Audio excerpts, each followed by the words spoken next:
El cine de oro mexicano nos regaló estrellas que parecían destinadas a brillar para siempre. Rostros inolvidables, voces eternas, talentos que conquistaron al público y quedaron grabados en nuestra memoria colectiva.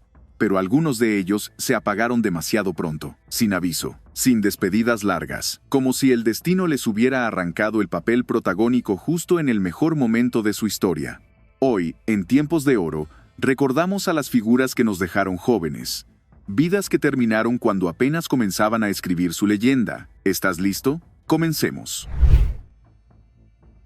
Jorge Negrete era más que una estrella. Era la voz que hacía vibrar a México, el charro galante que parecía invencible. Pero ni su carisma, ni su fama, ni su fuerza pudieron contra el destino. Apenas tenía 42 años cuando su cuerpo dijo basta. La cirrosis hepática, producto de años de exigencias y silencios, terminó por apagar su vida. Murió lejos de su país, en un hospital de Los Ángeles, en 1953. Y aunque el público solo conocía su sonrisa impecable, quienes lo rodeaban sabían que Jorge ya llevaba tiempo despidiéndose en silencio. Su muerte paralizó a toda una generación. Y aún hoy, su voz sigue sonando como un eco de lo que pudo haber sido si hubiera tenido más tiempo. Adriana Lamar fue una de las figuras más prometedoras del cine sonoro en México. Dueña de una belleza serena y una mirada profunda, se abrió paso en una industria todavía en formación. Pero su camino fue breve, muy breve. Murió a los 31 años, víctima de una enfermedad que la consumió rápidamente. Pocos años antes, había protagonizado películas que prometían una carrera larga y luminosa. Sin embargo, el destino tenía otros planes, y su nombre quedó grabado como uno de esos talentos que apenas alcanzamos a conocer. Adriana dejó tras de sí un vacío que nunca pudo llenarse. Una actriz que tenía todo para triunfar, y que partió cuando apenas comenzaba a escribir su historia. Ramón Gay era el galán perfecto, elegante, educado, apasionado. Su imagen era sinónimo de nobleza y fuerza en la pantalla, pero su vida real estuvo marcada por un destino trágico. A los 42 años, en el mejor momento de su carrera, fue asesinado en un crimen pasional que sacudió al mundo del espectáculo. Un acto de celos, de impulsos incontrolables, que apagó para siempre una carrera que prometía mucho más. Se dice que días antes, Ramón tenía un presentimiento oscuro, una sensación de que algo malo se acercaba. Antonio Badú fue uno de esos galanes que parecían hechos a medida para la pantalla grande. Voz grave, mirada intensa y una presencia magnética. En los años 40 y 50, su nombre era sinónimo de éxito, tanto en el cine como en la música, pero su luz empezó a apagarse antes de tiempo. A pesar de no morir extremadamente joven, su despedida fue sentida como prematura. Dejó de trabajar de manera activa mucho antes de los 60, aislándose lentamente, como quien siente que ya no encaja en el mundo que ayudó a construir. Murió a los 63 años, en 1977, lejos del brillo que alguna vez lo rodeó. Julio Villarreal era una de esas figuras que imponían respeto desde la primera escena.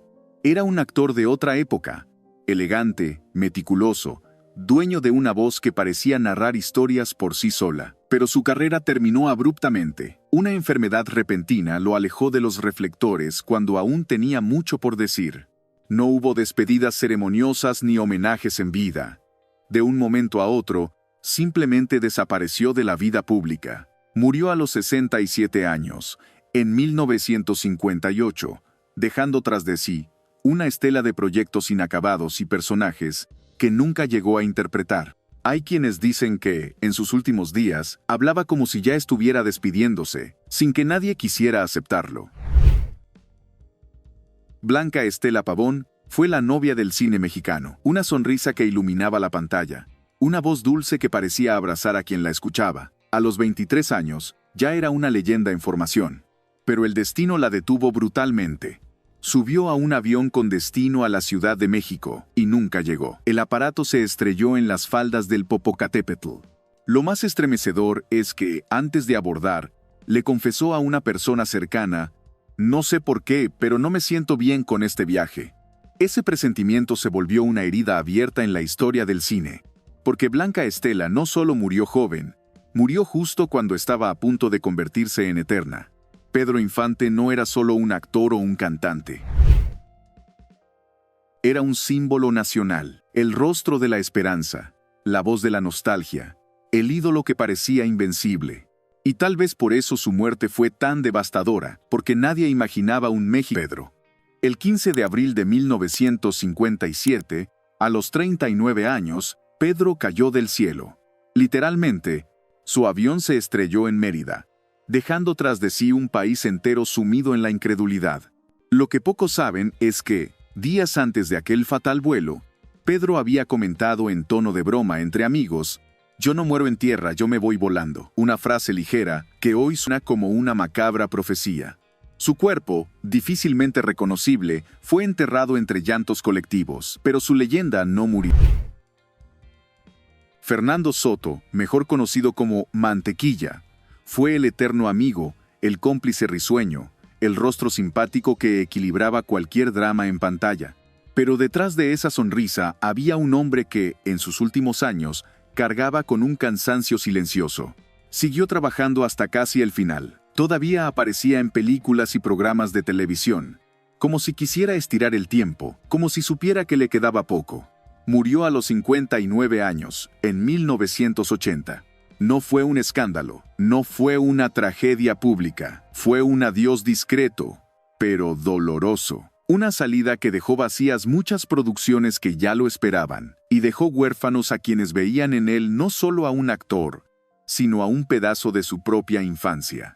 Dicen que en sus últimos días, Mantequilla solía decir: «No sé si alcancemos la próxima función, pero hay que darlo todo en esta». Tito Junco fue uno de esos actores que no necesitaban ser protagonistas para quedarse en la memoria del público. Su sola presencia llenaba la pantalla, serio, intenso, con una mirada que decía más de lo que las palabras podían. Lo que pocos saben es que Tito no dejó nunca de trabajar. Hasta sus últimos días seguía rodando escenas, firmando contratos, soñando con nuevos papeles. Era de esos actores que parecían tener cuerda para rato.